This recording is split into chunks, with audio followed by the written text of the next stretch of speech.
Bismillahirrahmanirrahim. Assalamualaikum warahmatullahi wabarakatuh. Selamat siang dan salam sejahtera bagi kita semua. Alhamdulillahirrabbilalamin. Marilah kita panjatkan puji serta syukur kepada Zat yang Maha Tinggi, Maha Agung, Allah Subhanahu wa Ta'ala. Tak lupa salawat serta salam semoga selalu tercurah limpahkan kepada Nabi utusan Allah, yaitu Nabi Muhammad Sallallahu Alaihi Wasallam. Sebelumnya, perkenalkan, nama saya Sifa Nurul Asfia.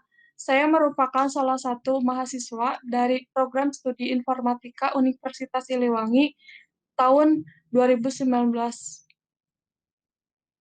Pada hari ini, merupakan salah satu acara dari rangkaian webinar Artificial Intelligence Siliwangi atau AI Siliwangi. Kita akan membahas mengenai pengenalan AI Siliwangi yang akan disampaikan oleh Bapak Dr. Aradea STMT dan moderator yaitu Kang Jajang Khairil Azhar. Untuk mempersingkat waktu, langsung saja saya berikan kepada moderator yang akan memandu jalannya acara pada hari ini. Dipersilahkan. Baik, terima kasih kepada host yang sudah mengizinkan saya untuk memimpin jalannya acara ini. Sebelumnya, perkenalkan nama saya Jajang Khairil Azhar. Saya merupakan mahasiswa informatika Universitas Siliwangi angkatan 2017. Baik Pak, pada kesempatan kali ini adalah hari atau pertemuan pertama kita bertemu yang akan membahas mengenai keilmuan informatika, khususnya yang mengenai artificial intelligence atau kecerdasan buatan dalam rangkaian acara webinar yang diselenggarakan oleh kelompok Research Artificial Intelligence Siliwangi atau AIS yang bekerja sama dengan Prodi Informatika dan juga bekerja sama dengan Himpunan Mahasiswa Informatika Universitas Siliwangi. Baik, selanjutnya, sebelum kita memasuki rangkaian pembahasan, mungkin dalam webinar ini, terlebih dahulu kita akan membahas mengenai AI Siliwangi sendiri itu apa, kemudian bagaimana bisa terbentuk dan unsur-unsur apa saja yang memang terlibat di dalamnya. Untuk itu, saya perkenalkan pemateri yang pertama yang akan menjelaskan mengenai AI Siliwangi, yaitu Bapak Dr. Aradea STMT. Beliau adalah salah satu dosen senior yang ada di jurusan Informatika Universitas Siliwangi, dan beliau juga salah satu orang yang merupakan pionir berdirinya informatika di Universitas Siliwangi. Sesi ini terbagi menjadi dua, Pak. Yang pertama adalah sesi pemaparan materi, yang kedua adalah sesi tanya-jawab. Baik, Pak, selamat bergabung. Sebelumnya, langsung saja untuk sesi pertama, yaitu sesi pemaparan. Untuk waktu pemaparan mengenai AI Siliwangi yaitu 15 menit, dan dipersilahkan, Pak. Baik, terima kasih Kang Jajang dan teman-teman semua yang sudah hadir. Baik, perkenalkan nama saya Aradea ya. Baik, sebelum menjelaskan secara detail tentang apa itu AI Siliwangi atau AI, saya akan menerangkan sekilas ya tentang AI Siliwangi ini. Jadi AI Siliwangi atau Artificial Intelligence Siliwangi ini terbentuk sebagai respon ya atas tuntutan dunia saat ini. Jadi bisa memiliki sifat yang cerdas ya dan konektivitas yang luas serta luas. Oleh karena itu, kami dari kelompok ilmuwan informatika mencoba membentuk kolaborasi atau membentuk wadah ini. Dan wadah ini terbuka ya umum bagi siapapun yang berminat dan berniat untuk belajar bersama tentang AI. Jadi targetnya bagaimana AI ini dan muatan di dalamnya ini bisa menjadi solusi lah ya untuk keadaan saat ini dan ke depan. Atau bagaimana AI ini nantinya bisa menjadi seni untuk memilah dan menyelesaikan masalah. Tentu saja dengan model atau cara-cara yang meniru atau menyerupai proses berpikir manusia. Nah, kira-kira itu prolognya ya. Baik, sekarang kita akan coba masuk lebih detail tentang AI Siliwangi sekilas. AI Siliwangi atau Artificial Intelligence Siliwangi ini merupakan kolaborasi dari beberapa kelompok keilmuan yang ada di informatika, program studi informatika Siliwangi. Dan kita coba sekarang mengurai tentang konsep fundamental dan peta jalan yang akan coba kita ini ya urai lebih dalam. Sekilas ini perkenalan dari pribadi saya, nama saya Aradea, kebetulan bidang saya secara umum terkait dengan artificial intelligence yang lebih spesifik difokuskan untuk software otomatisasi ya, jadi otomatisasi perangkat lunak. Baik, Kurang lebih kita akan mencoba memotret dulu ya teman-teman tentang bagaimana AI ini terbentuk, kemudian nanti deskripsi singkatnya seperti apa, termasuk fokus pembahasan yang ada, dan karena kelompok riset ini berada di perguruan tinggi, coba kita lihat dari sudut pandang komputing kurikula ya, yang sejatinya adalah banyak dijadikan rujukan bagi para penyelenggara pendidikan informatika. Nah, kemudian kita juga akan coba melihat peta jalan yang nantinya akan kita coba urai satu-satu. Kemudian ada keanggotaan dan terakhir kita coba membuat sebuah slogan atau kata kunci ya. Baik, jadi latar belakang tadi sudah dibahas di awal yang latar belakang terbentuknya AI Siliwangi ini karena para ahli dan dunia saat ini menyatakan bahwa fenomena yang terjadi saat ini di dunia seperti ini ya, atau ada orang yang menyebut sebagai VUCA. Di sini terdapat 4 kata kunci yaitu volatile, uncertainty, complexity, dan ambiguity. Jadi intinya para ahli menyatakan bahwa dunia saat ini terjadi perubahan yang sangat cepat, tidak terduga dan penuh dengan ketidakpastian. Nah itu jadi saat ini segala sesuatunya serba tidak pasti. Dan ada sebuah alamat yang menyajikan beberapa data ya teman-teman, data atau tren yang ada di dunia untuk berbagai bidang. Jadi di sini disajikan berbagai data, nanti bisa dikunjungi, ini alamatnya, kita bisa melihat percepatan pertumbuhan dari tren yang ada di dunia itu. Dan para ahli juga menyatakan bahwa saat ini kita sudah masuk ke era industri 4.0. Pergeseran dari industri 1 ke 4.0 ini tentu ada penyebab ya, dari mulai pertama, kemudian kebutuhannya juga dari mulai penemuan teknologi mekanik, kemudian adanya energi elektrik, dan pada industri 3.0 ini terjadi percepatan teknologi komputer, sehingga tren komputer sudah mulai dimanfaatkan pada berbagai sektor, dan fokusnya ke otomatisasi dan integrasi. Nah sekarang sudah bergeser lagi di era 4.0 ini, tadi disinggung di awal bahwa teknologi itu selain memiliki sifat otomatisasi dan integrasi, juga bagaimana bisa memiliki sifat yang cerdas, serta konektivitas yang luas dan luas ya. Jadi garis bawahnya luas dan luas. Oleh karena itu, kita sekarang sudah mulai akrab dengan beberapa istilah ya, seperti cloud, Internet of Things, Big Data, Artificial Intelligence, mobile, dan lain-lain. Nah, teknologi-teknologi ini intinya tercipta untuk merespon beberapa kebutuhan yang ada saat ini, seperti itu ya. Dan kalau kita lihat dari salah satu referensi bahwa industri 4.0 itu bisa kita urai menjadi 3 lapisan. Yang pertama lapisan fisik, ini fondasi awal, lapisan fisik ya.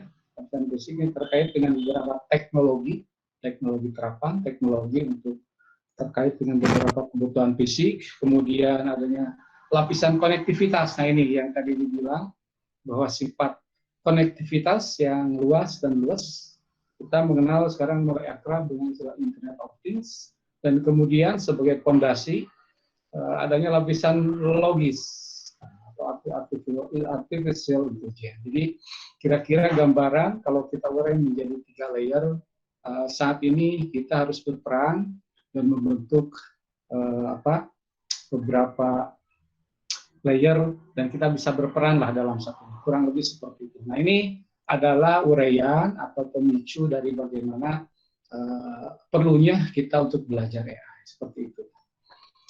Nah, bagaimana dengan AI Siliwangi itu sendiri? Dari beberapa diskusi dan fokus yang sudah kita renungkan ya, yang sudah kita sepakati bahwa untuk AI di bidang kita ini, yaitu kelompok keilmuan yang berfokus pada pengembangan solusi otomasi informasi berbasis intelijensi buatan, yang targetnya diharapkan bisa diterapkan untuk berbagai tingkatan kompleksitas persoalan dunia nyata. Jadi bagaimana kita membuat semacam solusi yang meniru ataupun menyerupai proses berpikir atau model berpikir dari manusia. Nah, Eh, ada sebuah bidang pengetahuan penunjang untuk kebutuhan ini, namun bisa kita pelajari di mata kuliah. Kalau di pengetahuan mata kuliah itu di perkuliahan ada di yang dasar ya. Yang pertama itu terkait ilmu dan rekayasa komputasi. Nah, ini berkaitan dengan beberapa konsep lah ya atau model bagaimana semesta ini dipandang sebagai model formal atau model computing seperti itu. Kemudian sistem cerdas itu sendiri yaitu bagaimana sistem bisa memiliki sifat-sifat cerdas, dan ada juga nanti perangkat lunak otomatis, karena perangkat lunak saat ini tidak hanya untuk memenuhi sebuah proses ya, tapi bagaimana perangkat lunak juga bisa berevolusi, memiliki kemampuan untuk berevolusi dan beradaptasi. Nah, karena tadi sifat lainnya yang kita butuhkan adalah konektivitas, maka di sini jaringan komputer dan berbagai fitur di dalamnya juga diperlukan.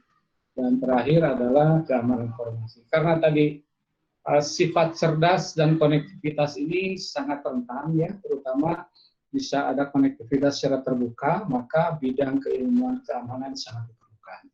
Nah, tentu kalau kita urai lebih dalam, bidang keamanan ini akan lebih banyak lagi. Nah, nanti secara maraton kita coba urai ya satu-satu. Baik, kalau kita tinjau dari ruang lingkupnya, kalau kita nanti belajar bersama-sama tentang AI Siliwangi ini atau AI Siliwangi ini, jadi target kita adalah bagaimana menerapkan modul ilmu pengetahuan tentang teori dan rekayasa model komputasi yang tadi ya. Jadi bagaimana kita memandang semesta atau memandang sistem yang ada di sekitar kita ini bisa kita modelkan dan bisa kita engineering dalam bentuk pemahaman, pemikiran secara computing, seperti itulah. Kemudian selain itu, kita juga mencoba untuk terus melakukan penelitian terkait bagaimana mengembangkan sebuah metode sistem intelijen ya atau intelligent system. Sehingga targetnya nanti dengan pengembangan metode ini kita bisa menciptakan sebuah layanan ataupun sistem yang memiliki perilaku yang cerdas. Kemudian yang ketiga, karena fokus kita salah satunya untuk kecerdasan tadi, maka bagaimana kita juga dituntut untuk secara cerdik menerapkan algoritma-algoritma yang sudah ada saat ini yang terkait dengan intelijensi buatan untuk pengembangan berbagai kebutuhan, misalkan perangkat lunak otomatis, kendali perangkat keras, ya, atau computer vision yang nantinya terkait dengan robotika, keamanan informasi termasuk jaringan. Selanjutnya, selain secara praktis menerapkan algoritma dari sisi teoritis ya, kita juga bagaimana menargetkan mengembangkan sebuah teknologi. Baik itu untuk dari sisi bahasa ya.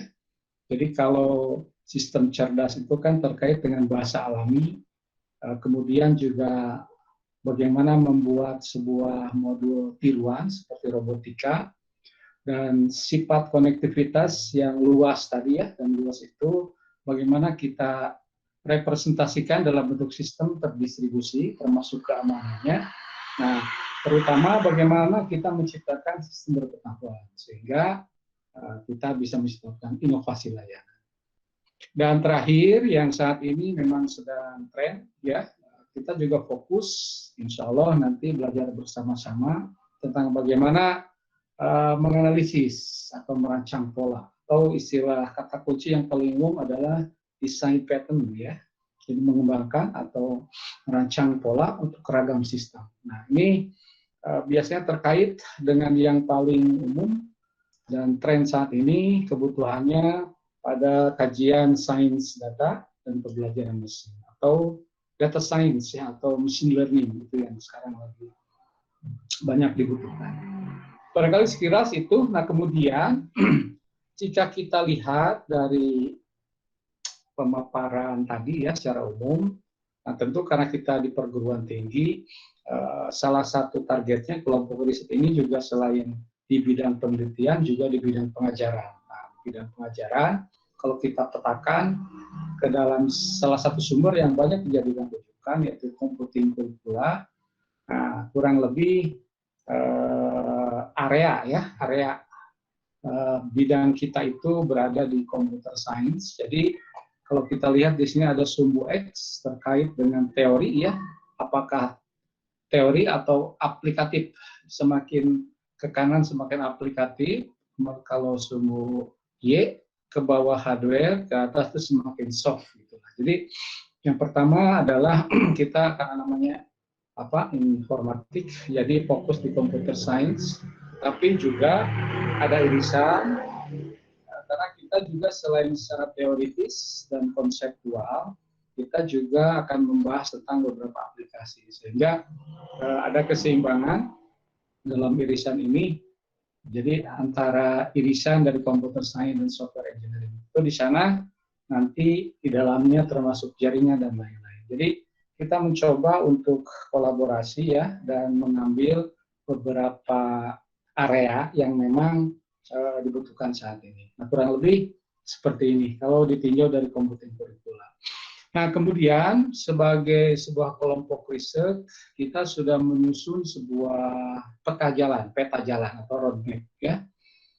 Peta jalan yang ditampilkan ini adalah peta jalan umum, ya, secara general atau generik.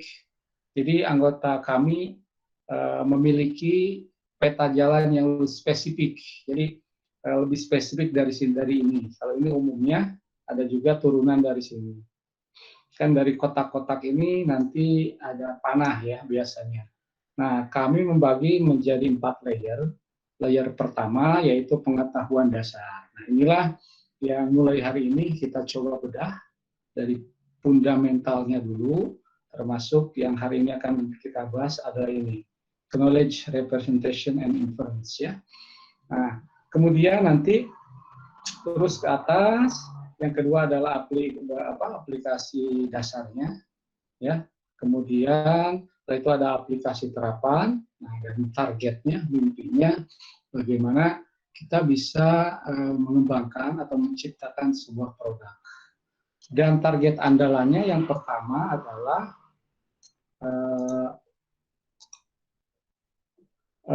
target pertama adalah kita mengembangkan sebuah perangkat lunak yang cerdas, gitu ya, cerdas, memiliki kendali, otomatisasi, kemudian bisa menalar juga. Kemudian yang kedua, mengembangkan sistem berpengetahuan yang cerdas. Jadi kalau yang pertama fokus ke perangkat lunaknya, kalau ini selain dari sisi sistem perangkat lunak, juga bagaimana fokus ke dalam pengetahuan yang merupakan representasi dari fakta yang ada dan memiliki perilaku cerdas. Selain itu juga karena artificial intelligence ini terkait dengan tidak hanya data, ya, tidak hanya data fakta yang secara tekstual, tapi juga terkait dengan data-data yang berhubungan dengan voice misalnya, atau image, karena di pengetahuan dasar ini ada kajian tentang bahasa pemrosesan alami. Nah, itu terkait dengan beberapa hal data-data itu, ya. Kemudian juga ada computer vision. Makanya di sini target kita juga mengembangkan sistem ragam media yang cerdas, gitu ya.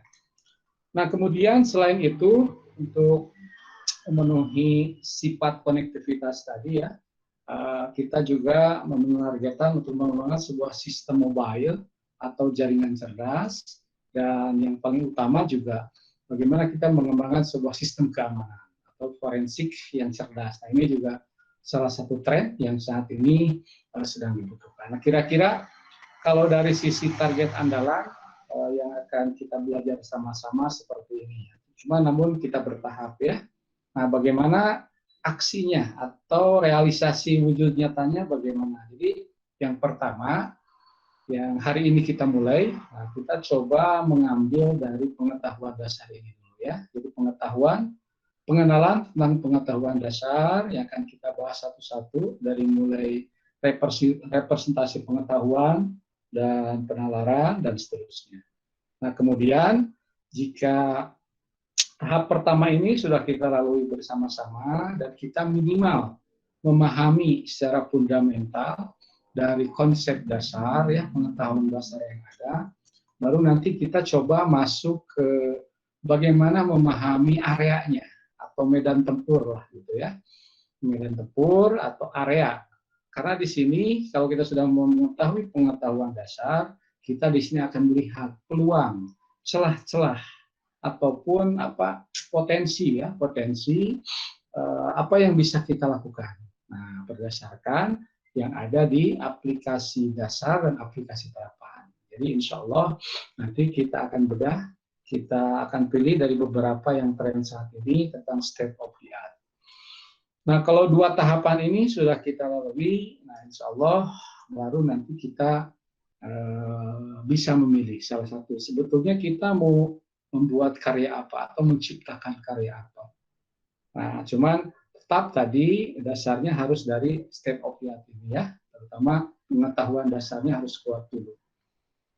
Nah, jika kita sudah mengembangkan sebuah penelitian dan pengembangan, tentu hasil yang kita kembangkan itu harus bermanfaat juga untuk masyarakat sekitar. Sehingga nanti target lebih jauhnya bagaimana karya-karya yang kita buat ini juga bisa bermanfaat lah ya untuk masyarakat sekitar, terutama untuk kebutuhan atau persoalan-persoalan yang ada saat ini dan targetnya juga ke depan seperti itu.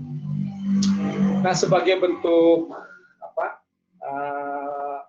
hilir dari roadmap ini, tentu bagaimana produk kita ini bisa lebih stabil lah ya, bisa lebih stabil dari mulai hulu sampai hilir, sehingga diperlukan sebuah inkubator dan model untuk komersialisasi industrinya. Nah, tentu ini akan membutuhkan peran dari lembaga kita ya, insya Allah mudah-mudahan nanti. Baik, kira-kira ini tahapan yang akan kita lalui. Cuman saja sudah barang tentu ini adalah proses yang cukup panjang ya, dan kita harus bersabar. Cuma kita pelan-pelan saja. Kita awali dari yang pertama di sini, kita satu-satu. Nah, nanti ke depan setelah nomor 1, 2 ini tidak hanya dari dosen saja nanti yang bisa menyampaikan kajian, tetapi bisa juga dari seluruh anggota, baik dari mahasiswa maupun dari masyarakat nanti ya, yang mudah-mudahan lah rencana kita bisa terrealisasi. Nah, sekilas barangkali ini anggota dari AI Siliwangi ya, yang terdiri dari kolaborasi beberapa dosen. Di sini ada bidang keahlian terkait dengan intelligence system, kemudian perangkat lunak otomatis, ada juga dari jaringan, termasuk keamanan. Kurang lebih itulah. Jadi bagaimana menjawab kebutuhan tadi, 2 sifat cerdas dan konektivitas yang luas dan luas. Kalau ini dari sisi anggota kelompok ilmuwan yang ada ya dari dosen. Namun anggota ini juga tidak terbatas pada dosen saja, termasuk nanti mahasiswa bidang peminatan dan konsentrasi AI ya. Jadi apapun kelompok keahliannya, kalau misalkan akan mengembangkan atau fokus pada bidang keahlian pada sebuah pengembangan yang membutuhkan kajian AI, nah, maka bisa bergabung di sini ya, apapun kelompok keahliannya. Kemudian selain itu juga komunitas masyarakat AI untuk kolaborasi, dan ada juga di luar beberapa ya yang sudah melakukan inisiasi. Selain itu ada lintas kelompok keilmuan atau riset, jadi tidak hanya kelompok keilmuan intelligence system atau jaringan saja, bisa juga dari kelompok keilmuan lain, ya bahkan di luar kelompok keilmuan informatika ya, karena memang lintas riset itu sekarang sedang sangat dibutuhkan. Nah, termasuk masyarakat umum dan pemangku kepentingan terkait. Jadi intinya wadah ini terbuka umum bagi siapa saja yang berminat dan berniat untuk belajar bersama-sama tentang AI. Dan targetnya tadi sudah dikatakan bagaimana AI ini minimal dan dengan muatan di dalamnya bisa menjadi solusi lah untuk yang untuk masalah atau problem yang ada saat ini dan ke depan seperti itu. Nah, jadi kita mencoba membuat sebuah kata kunci ya, bagaimana nanti AI dengan muatan di dalamnya itu minimal lah bisa kita jadikan sebagai seni untuk memilah dan menyelesaikan masalah. Tentunya tadi dengan cara-cara atau model yang menyerupai ya atau mirip atau meniru proses berpikir manusia. Barangkali sekilas tentang artificial intelligence learning seperti itu. Terima kasih atas perhatiannya. Assalamualaikum warahmatullahi wabarakatuh. Baik, selanjutnya dikembalikan ke moderator. Itulah pemaparan dari Bapak Dr. Arda STP, bisa dikatakan mungkin mengenai asal-muasal dari AI Siliwangi sebagai kelompok riset di Universitas Siliwangi. Selanjutnya yaitu masuk ke sesi tanya jawab, Pak. Ada waktu 5 menit untuk sesi tanya jawab. Bagi rekan-rekan semua yang ada di virtual room ini yang ingin bertanya, dipersilahkan. Oh Pak, ada pertanyaan Pak di kolom chat dari, sebentar saya bacakan. Dari Wisnu Pak, Wisnu Aryanugraha, mahasiswa informatika angkatan 2019. Assalamualaikum Pak, izin bertanya, hal-hal yang perlu disiapkan selain mental apa ya Pak? Persiapan, oke. Selain mental ya, baik. Berarti mentalnya sudah siap ya, insya Allah. Jadi gini ya, sebetulnya teman-teman, pada saat kita akan melakukan sesuatu sebagai apa namanya gambaran berbagi saja ya.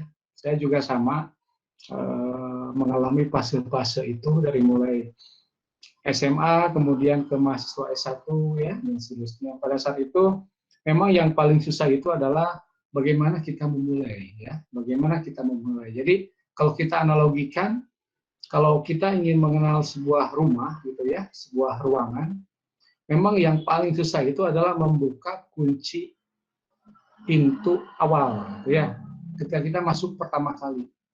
Atau kalau kita masuknya dari depan, berarti bagaimana kita membuka membuka pintu depan dengan kunci, membuka kunci pintu depan, pintu ruang tamu. Nah itu memang yang paling susah. Cuman kalau sudah terbuka, kalau kita sudah punya kunci dan sudah terbuka, insya Allah begitu masuk, begitu kita sudah membuka pintu, kita bisa berlari-lari ya, baik menjelajahi ruang tamu, ruang tengah, ruang belakang gitu ya, kamar-kamar, garasi dan lain-lain. Artinya apa?